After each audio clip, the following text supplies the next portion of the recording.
Alors bonjour, dans cette vidéo, on va ensemble les clés pour devenir un growth hacker et surtout 6 astuces qui vont vous permettre en fait d'aller dépasser vos concurrents. Alors au départ en fait, j'ai voulu faire cette vidéo parce que il y a pas très longtemps, il y a des gens qui m'ont dit bah ouais, est-ce que le growth hacking c'est fini parce que maintenant c'est le growth marketing, parce que le growth hacking, les trucs et astuces, ça marche plus, c'est dépassé, etc., etc. Alors, la première chose, c'est que oui, c'est clair qu'il faut se dire que le growth hacking, en fait, c'est pas du hacking, c'est pas des trucs et astuces, et il faut assurer la croissance de son entreprise avec justement les techniques de growth hacking qui sont là pour faire du growth, c'est-à-dire de la croissance sur le long terme, en particulier avec le framework AR. Cependant, les hacks restent quand même importants parce que un hack, en fait, il va permettre de dépasser un peu ses concurrents, utiliser une petite technique, un petit truc qui permet de faire la différence. Alors bien entendu, ces hacks ne marchent pas tout le temps. Par exemple, le cold mailing, ça marche moins bien. Les pods LinkedIn, ça marche beaucoup moins bien. Notification des navigateurs, ça marche moins bien. Les direct messages par LinkedIn, ça marche beaucoup moins bien. Les invitations en masse sur LinkedIn, ça marche moins bien parce qu'on est limité à 100 invitations par semaine. Bref, c'est vraiment plus difficile, mais ça ne veut pas dire que c'est mort. Bien au contraire, parce que pour moi, en fait, ce qui se passe, c'est qu'il y a toujours des petites astuces qui permettent de sortir du lot, et il faut avoir un peu des deux. C'est pour ça que dans ce dossier-là, je suis revenu un petit peu sur les bases du growth hacking. Le growth hacking, pour moi, c'est deux choses, c'est growth et hacking. Alors c'est Ryan Holiday qui en a parlé au départ, mais en fait, pour moi, c'est un concept intéressant parce que c'est des startups en fait qui doivent sortir du lot, devenir rentables et sortir un produit et commencer à faire du cash, alors que souvent il y a déjà des concurrents vachement importants. Et donc en fait, le growth hacking, c'est ça, c'est une méthode et des astuces.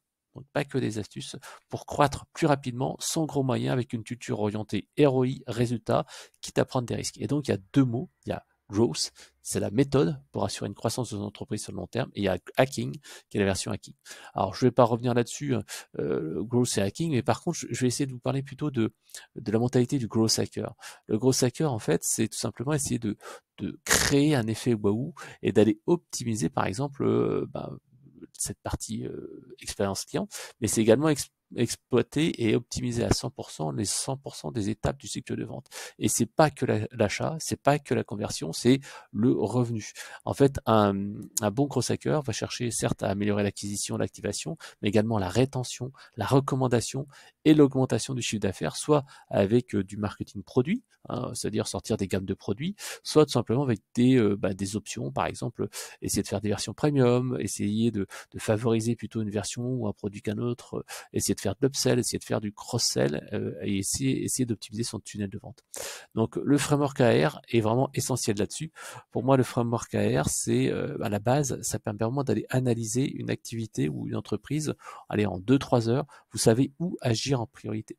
En fait, le but, c'est de se dire, grâce à la mise en place de ces techniques de growth hacking et l'analyse de l'activité de manière rationnelle, et bien tout simplement, on va au bout d'un moment, finalement, réussir à avoir des résultats exceptionnels parce que si toutes les semaines, toutes les 2 semaines, on commence à optimiser des choses, on travaille de plus en plus ces choses, pas avec juste un petit point du parcours client, mais l'ensemble du parcours client et savoir où agir en priorité, c'est là qu'on va avoir véritablement le plus d'impact. Et c'est ce que voit en fait Darren Hardy dans son livre L'effet cumulé, c'est-à-dire qu'au bout d'un moment, en fait, vous allez cartonner parce que tout simplement, vous allez avoir plus de résultats, plus de résultats, plus de résultats, plus de conversions, plus de conversions, plus de conversions, plus de revenus, plus de revenus, plus de fidélisation. Et au final, vous allez cartonner. En fait, c'est simple, c'est l'effet cumulé.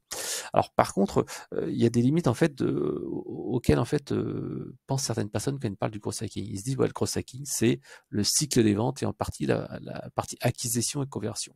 Or en fait, le cross hacking peut s'appliquer partout.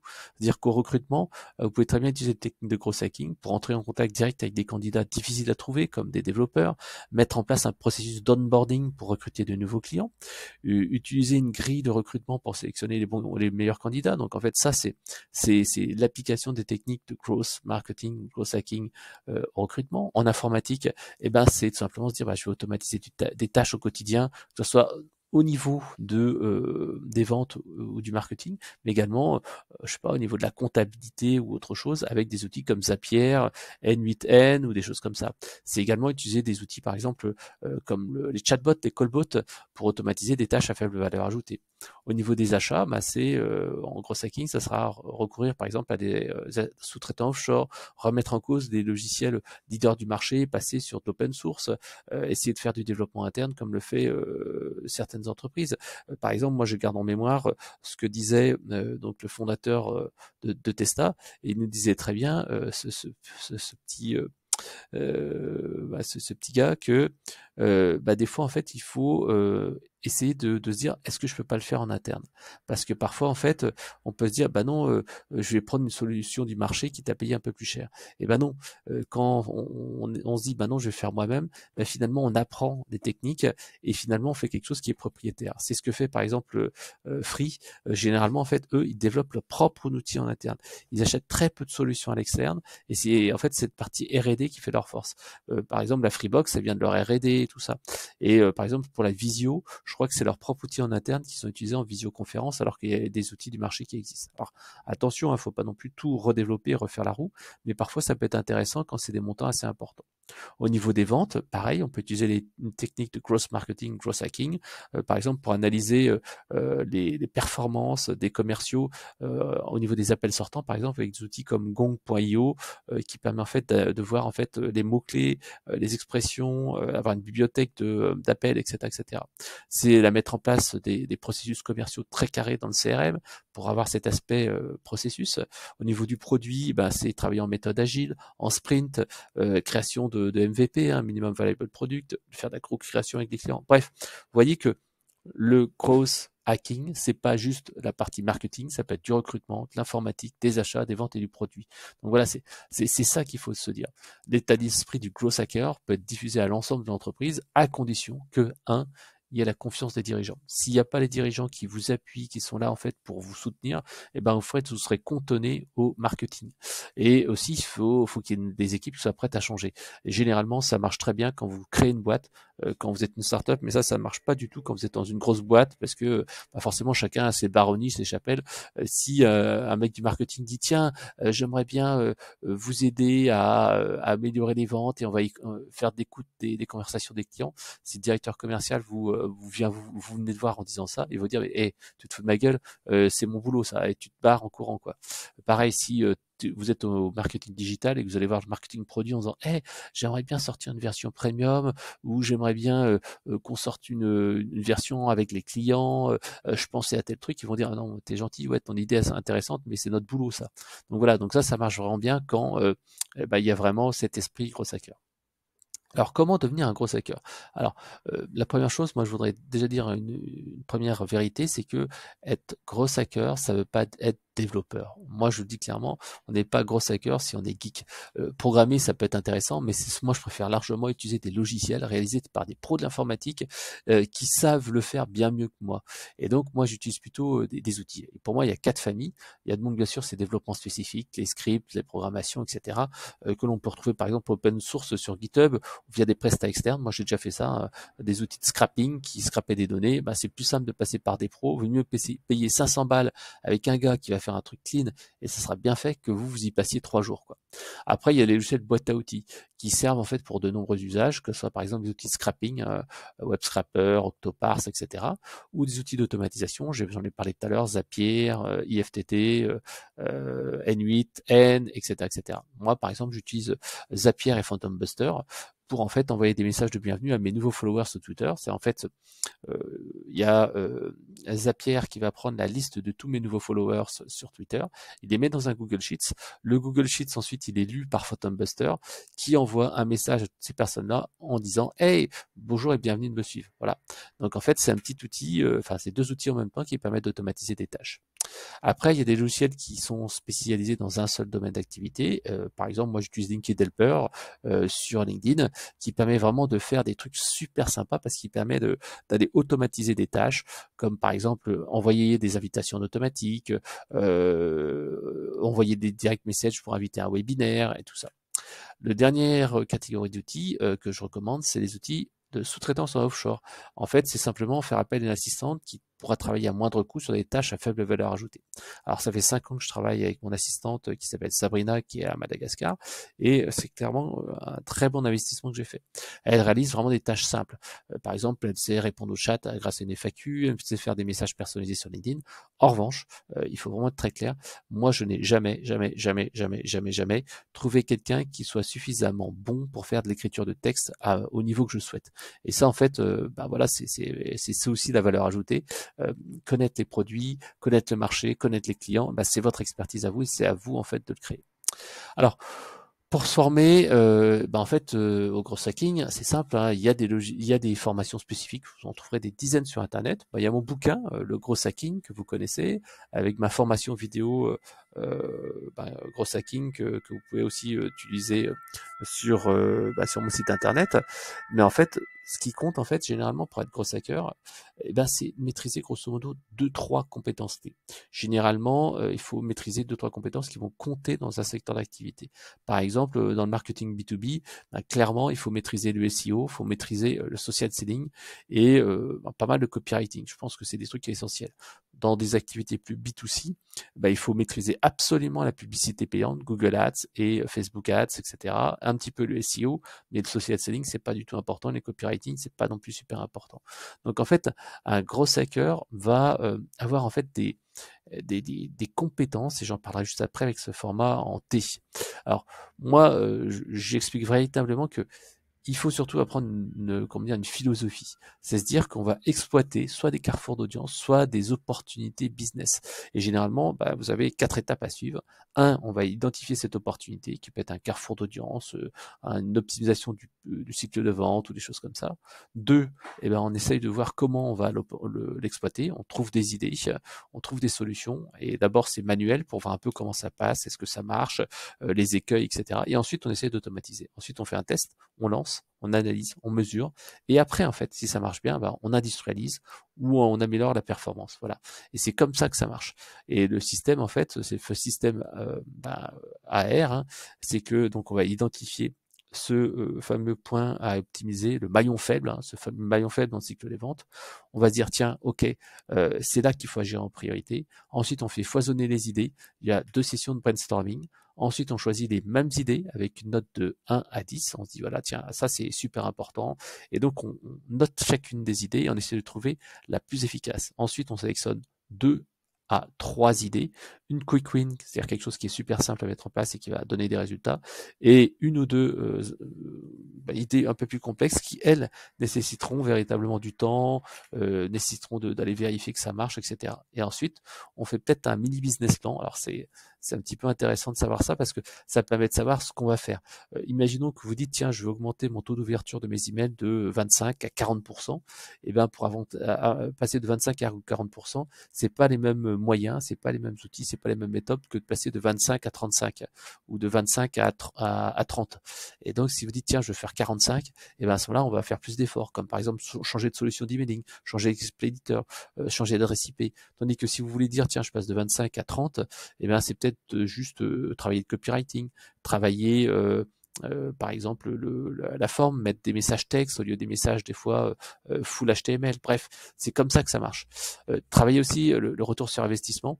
Ça aussi c'est important parce que pour justifier en fait vos actions, parfois en fait il faut dire ok, je vais mettre ça me coûte tant et ça me rapporte tant. Et c'est comme ça en fait que vous allez convaincre les managers. Et après le ROI réel, c'est simple, hein, c'est se dire voilà, j'ai mis l'action, au bout de 2 semaines, 3 semaines, 1 mois, qu'est-ce que ça donne?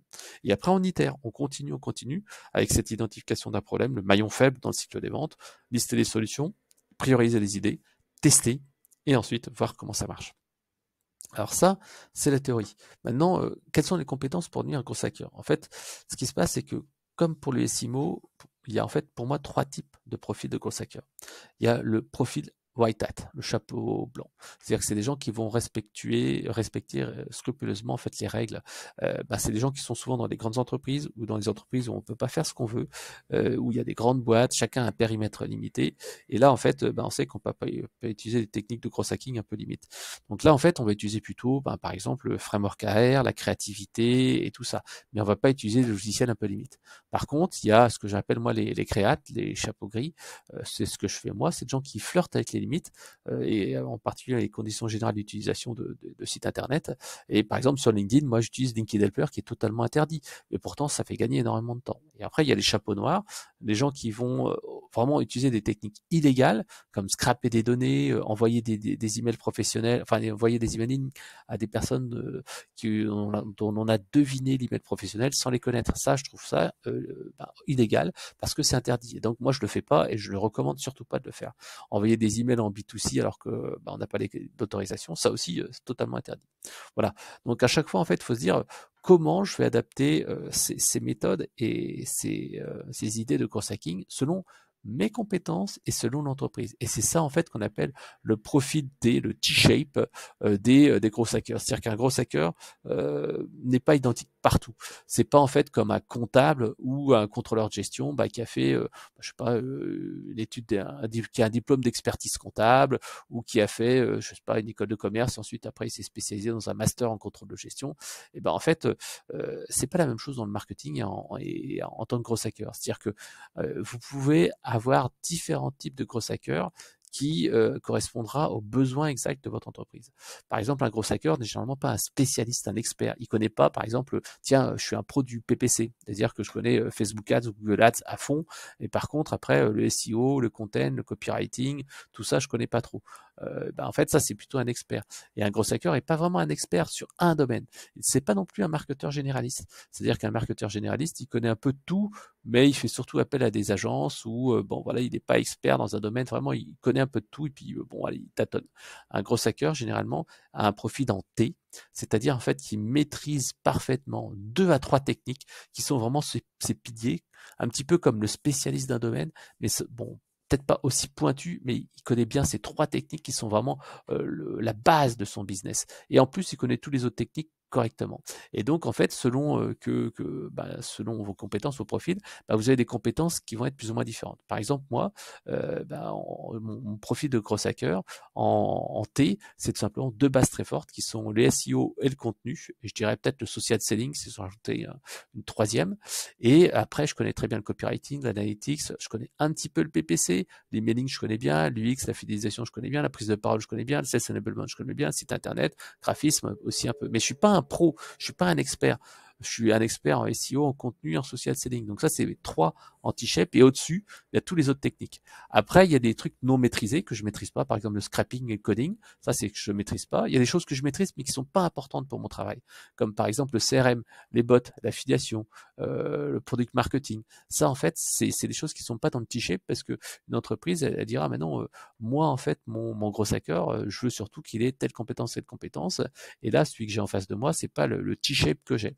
Par exemple, en B2B, si quelqu'un se présente et dit, moi, je suis mes 2 piliers, c'est le Facebook Ads et Google Ads, et ensuite, c'est par exemple l'affiliation et les marketplaces.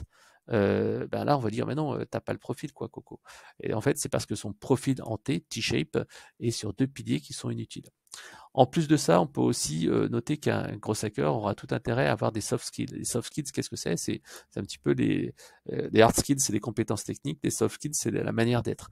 Et par exemple, la manière d'être, moi, je mets dedans la connaissance du secteur, la rigueur, la créativité, l'enthousiasme, l'envie de faire des choses, l'assertivité, le degré de priorisation, etc.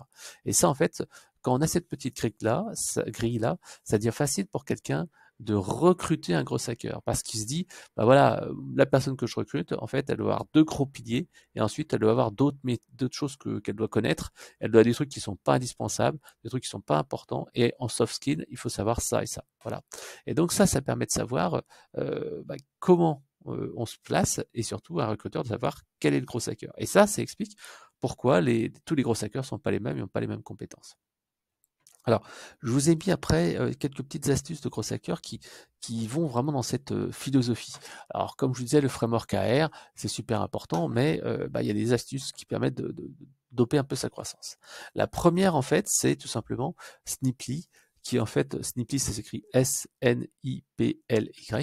C'est un petit logiciel, un petit utilitaire en fait, qui s'installe et qui permet en fait, lorsque vous partagez un lien sur Internet, comme par exemple, allez, vous êtes fan d'un blogueur, vous avez un article qui vous plaît vraiment, vous dites tiens, je vais le partager sur LinkedIn, je vais le partager sur Twitter, je vais le partager sur Instagram, et généralement, quand ce que vous faites, vous partagez le lien, et puis voilà, et vous mentionnez l'influenceur. Le truc, c'est que vous faites un partage, c'est sympa, mais vous ne faites pas en fait de promo. Ce qui est intéressant, c'est d'utiliser Snaply parce qu'en fait, ça va rajouter une petite pub tout en pied de page en fait du lien que vous allez partager, de la page que vous allez partager, et donc vous allez voir votre petite pub. Et moi, c'est ce que j'ai fait. Quand je partage une URL, par exemple, d'un de mes confrères, et bien tout en bas, il y a mon bouquin qui dit découvrez 100 conseils pour attirer plus de clients, un email tous les 2 jours, cliquez ici, et là, bim, ça les emmène sur une page où ils peuvent laisser leurs coordonnées et s'abonner. Ce qui me permet en fait de rentabiliser mon temps. Alors la petite astuce, vous allez me dire, moi je partage du contenu de temps en temps, mais c'est pas tous les jours. Et bien ce que vous faites, c'est que vous sélectionnez une liste d'influenceurs. Par exemple, vous faites un top 100 des influenceurs dans le domaine de la banque, de la mode ou je ne sais quoi. Vous prenez un lien de chacun de ces influenceurs, un lien de site web, un article de blog, ou ça peut être même un produit, et tac, vous mettez votre pub tout à la fin comme ça qui sera affiché, vous mentionnez les influenceurs, et forcément ils vont dire ah c'est super sympa, il m'a mentionné, sur Twitter je vais le retweeter, sur Instagram je vais peut-être le partager ou je vais en mettre dans ma story, sur LinkedIn en fait je vais partager sur mon profil, et en fait vous comme ça vous allez avoir une démultiplication de votre visibilité en mentionnant bien entendu des influenceurs qui vont partager. Donc non seulement vous allez avoir de la visibilité auprès de sa communauté, mais en plus vous allez pouvoir générer des leads. Deuxième astuce, en fait, un gros hacker doit vraiment essayer de saisir et d'utiliser intelligemment toutes les opportunités qui passent vraiment pour lui, pour dire hey, ce que je fais, est-ce que je peux pas le faire mieux, est-ce que je peux pas être plus efficace, est-ce que je peux pas me servir à quelque chose. Par exemple, lorsqu'un client vous fait un retour positif sur email, sur Twitter, sur Facebook, sur LinkedIn, utilisez ce témoignage-là. Vous pouvez lui demander en disant tiens, est-ce que je peux utiliser votre témoignage? Autrement, vous masquez le prénom, vous masquez le nom, vous masquez la photo, et tac, vous partagez, vous utilisez dans votre landing page, sur les réseaux sociaux, etc., etc. Donc c'est vraiment très simple à faire.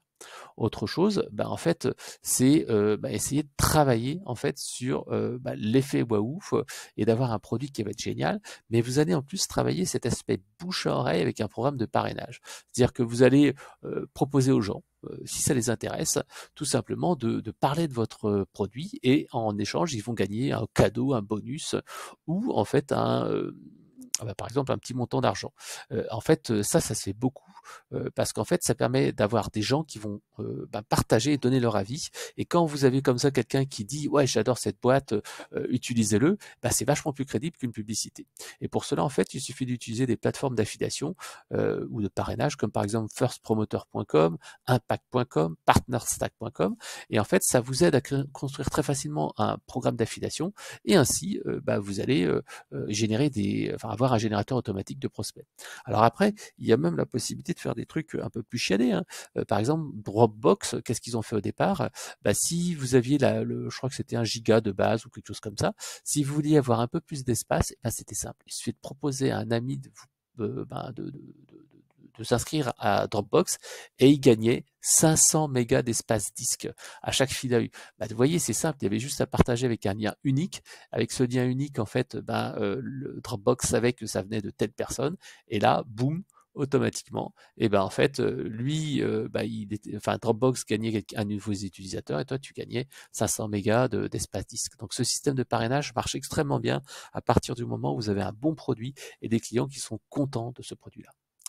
Quatrième chose, quatrième idée, astuce de ninja, simplement faites des tests systématiques A/B testing pour tester les variantes plus efficaces. En fait, c'est quelque chose qui est vraiment un réflexe qui doit être chez tous les gros hackers, c'est-à-dire que il y a des petites astuces, des petits trucs simples qui doivent être mis en place pour améliorer la conversion. Et ce truc simple, c'est A/B tester, c'est-à-dire que j'ai 2 versions d'un email, et en fait, je vais tester 2 objets, je vais utiliser 2 expéditeurs. Et par exemple, il n'y a pas très longtemps, j'ai fait comme ça un emailing, j'ai fait une première variante qui était offrir une expérience client différenciante avec un emoji j'aime, 4 cas pratiques, qui a fait 63% de clics. Et ensuite, j'ai fait 4 cas pratiques d'expérience client différenciante, avec l'emoji cœur en fait, voilà. Et en fait, cet objet-là, hein, entre offrir une expérience client différenciante 4 cas pratiques et 4 cas pratiques d'expérience client différenciante, et ben en fait, ce deuxième objet a fait 2,1% de clics. C'est-à-dire qu'on a 22% de clics en plus, tout simplement en changeant l'objet. Donc il faut tester comme ça l'objet régulièrement et l'expéditeur. Tester 2 landing pages aussi ou tester 2 formulaires. Par exemple, une fois, j'avais mis un formulaire avec une nana qui tenait un bouquin et je me disais waouh, ça va vachement bien parce que ça va intriguer les gens. Et ben en fait non, c'était le bouquin lui-même qui était plus visible. Il faisait 38% de conversion en plus, tout simplement parce que le bouquin était plus visible, il était plus facile de lire le titre, alors qu'en fait l'autre était pas très visible. Après, une autre astuce qui est également extrêmement simple, c'est d'utiliser hotjar.com, enfin hotjar.com. Ça permet en fait de filmer ce que font les internautes sur votre site. Par exemple, est-ce qu'ils lisent votre texte, est-ce qu'ils scrollent, est-ce qu'ils cliquent sur des boutons, est-ce qu'ils s'arrêtent. Et en fait, ça vous permet de voir en fait ce que font les gens et ainsi améliorer vos landing pages. Cinquième astuce de Ninja, c'est quand vous faites de la pub Google Ads, faites des enchères en fait sur les mots-clés de vos concurrents, c'est-à-dire la marque, dans des produits. Tout simplement parce que comme ça, quand les gens ils vont taper le nom de votre concurrent, ils vont voir votre pub qui va apparaître dans Google. Et là, vous avez une chance de les choper. Alors, attention, vous n'avez pas le droit d'utiliser le nom de marque dans vos annonces si cette marque est déposée. Donc voilà, utilisez-les en achat, mais n'utilisez pas forcément le nom de la marque dans le texte de l'annonce. Le sixième point, c'est tout simplement le fait que vous n'avez pas le monopole des bonnes idées. Donc moi, ce que je fais, c'est que je fais en fait une bibliothèque des meilleurs emails que je reçois. Dès que j'ai à chaque fois en fait la tentation d'ouvrir un email, que je trouve un email qui est un peu intriguant ou un email qui est bien fait, je le mets dans une petite bibliothèque qui s'appelle 111 emails, parce qu'en fait 111 pour que ça soit dans les premiers formulaires. Et en fait, de temps en temps, quand j'envoie un email, je dis tiens, je vais écrire ça comme objet d'email. Et puis finalement, je me dis, tiens, allez, je vais vérifier si je peux pas faire mieux. Et parfois, je trouve l'inspiration et je mélange comme ça un titre dans ma bibliothèque et mon titre à moi. Et ça fait des trucs qui sont assez malades. Par exemple, il y a pas très longtemps, j'ai volé comme ça un titre en fait de Antoine BM, qui est un très bon copywriter et qui avait mis comme titre, je sais plus ce que c'était, je crois que c'était un truc comme je m'amuse comme un petit fou. Voilà, c'est ça. Il a mis je m'amuse comme un petit fou comme titre de son email. Et c'est vrai qu'après, moi, j'ai repris ça. Je m'amuse comme un petit fou avec ces 6 actes de folie pour générer des ventes, ou ces 6 actes de ninja, ou ces 6 astuces de gros hacker ninja, ou je sais plus quoi. Et donc, avec ça, en fait, j'ai cumulé son titre et le mien. Voilà. Donc voilà, je voulais juste vous dire que être gros hacker, c'est pas très compliqué. Il suffit de connaître les bases de la méthode, appliquer bien sûr la méthode de growth hacking, le framework AR, mais aussi des petits actes. Si vous voulez en savoir plus, ce que je vous propose tout simplement, c'est d'aller consulter ma formation vidéo growth hacking, tout simplement, et mon bouquin. Pour 60 €, vous pouvez acheter le bouquin et la formation vidéo qui doit faire, une quinzaine d'heures, je pense, une dizaine ou une quinzaine d'heures, et le livre papier de 280 pages. Donc pour 60 €, ça va vous faire la lecture de l'été et vous allez pouvoir vous lancer dans le gros hacking. Allez, bon courage à vous et à très bientôt.